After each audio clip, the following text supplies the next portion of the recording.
another edition of our 4-H Focus, and today we are joined by Gregg of Champaign County 4-H. Hi, Lori. Hi. Can you tell us a little bit about you and how you're involved in 4-H? Well, I'm from Champaign County originally. I became involved in 4-H when a family friend who was a leader of the Sadorus Club invited me to join when I was about 8.5. I had fun attending the meetings, participating in the activities, the community service, and doing different projects, visual arts, visiting farms, things like that. So as time went on, I grew into some leadership roles. I became a junior leader. It just became a big part of my life, like one of my big extracurriculars. I attended 4-H camp the first summer that I was in 4-H, which was 1994. And I did so every summer, except for 2000 when we went on a family vacation and it conflicted. But I began working there in 2002. I was a counselor for 3 summers and I was outdoor ed director. Then I started the STEM-based program there in 2006 to 2010 called Creation Station.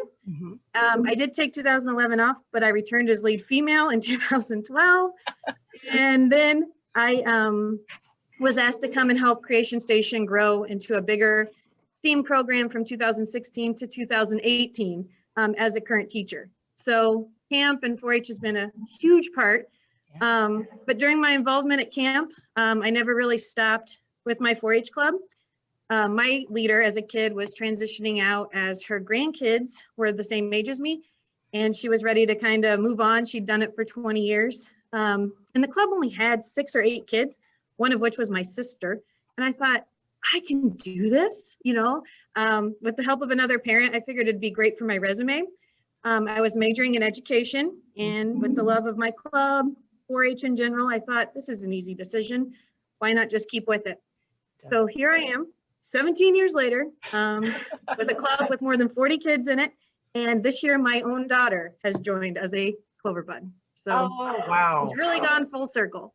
Definitely. And what a fantastic story and how long you've been with it. I mean, obviously you have a love of 4-H and you've been giving that back through your club, through 4-H camp. And I can attest to that also, having been a 4-H, a camper out there at 4-H Memorial Camp and gone up the ranks through the staff, that it's a terrific experience, both as as a camper, as I'm 4-H member, a youth out there, but then also as staff. I mean, the friendships that you make out there, most definitely. Yeah, it's such a great time out there.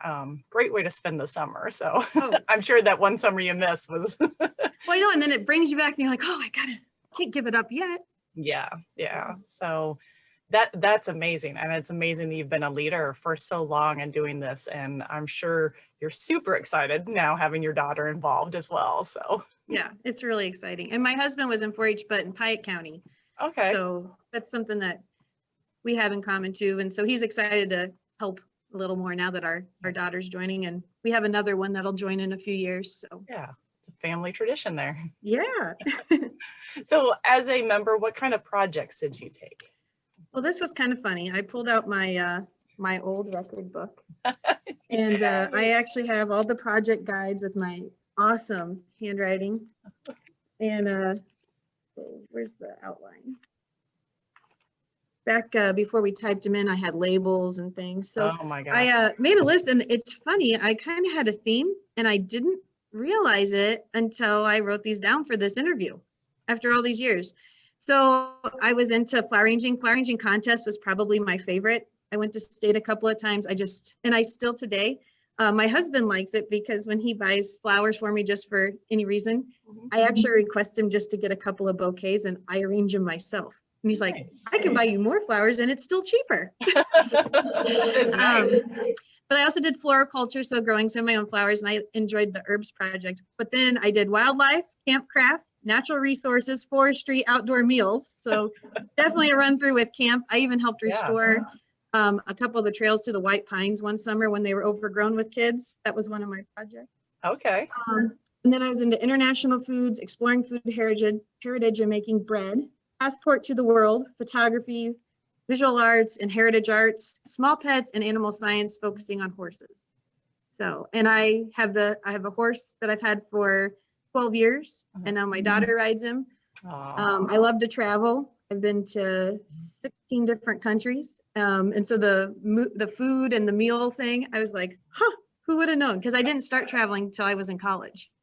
Okay. So Yeah, that is definitely a wide array of projects that you listed there. But also in just talking to you, I can see how they've all fit into your life, you know, how you've expanded just that taste from the project doing that, how it's shown up later in your life. yeah, and actually, I'm a middle school history teacher. Really? So the passport to the world, so it's kind of fun. Yeah, So, definitely all fits together. Do you think that 4-H has changed over the years since you were a member? yes and no. I mean, I think some of the basics are still there, you know, the learn by doing for sure, which is probably one of my biggest draws. I think, you know, obviously the technology, some of the things that we do, the projects, I actually noticed like half the projects I took aren't really the same. There's pieces Yeah. of them other places, but they've morphed and changed as time has. Yep. Um, our club is still pretty traditional. I guess it's because it's the club I grew up in from being 8 to 18 and then being the leader this whole time. You know, community service focused with workshops of what the kids are taking, bringing in experts on different things, showing livestock. So we kind of have a club that just kind of does a little bit of that real traditional feel. But I know that it's expanded in the urban areas and is a little bit different. But again, I think if you really look at the roots, they're still there. Oh, yeah, definitely the core values of it. And yeah, like you said, some of the projects have changed, also how interests of the kids have changed too. I know one of our new projects this year is the esports. So like, Yeah. you know, online gaming, that sort of things. A lot of, I mean, just a lot of new things. I mean, you know, 10 years ago, drones weren't such a big deal. Now we're doing more with drones. And accessible, you know, like yeah, for everyday people to, you know, use them. yeah. We actually use that at STEAM at Creation Station at 4-H camp. We had Okay. the ones that Extension have Mhm. brought the big one out to Right. fly over. And then we had little like airplane drones that they could fly and videoed. So Yeah, some neat things for kids to learn about in their projects. So yeah. What would you say is the best thing about 4-H? I mean, from your experiences as a youth and, you know, now as an adult, how has it benefited you? I think the best thing is what it teaches you. You know, the community service, the importance of that, showing kids that and experiencing that yourself. Public speaking, as a teacher, I mean, I can think back to giving my first speech and how clumsy and terrified I was in front of the older 4-H members and things, Yeah. but it helped in school. Also learning flexibility, that would probably have been taught the most at camp. You know, all of a sudden it starts raining. What are you going to do with 350 kids? Yep. Problem solving as a leader, as a youth, with your projects. One time, apparently, I don't think my yeast was fresh or something happened and my bread didn't rise. And sometimes when you take a few extra projects and you're in high school, you might have waited till the last minute to perhaps bake that bread. Yep. You've got to figure out what you're going to do. Anyway, the connections you make with people, the friendships and the teamwork. So really just all the things it teaches you. Yeah. A lot of positives you've listed. I agree with those. And in closing, how about a favorite 4-H memory of yours that you'd like to share?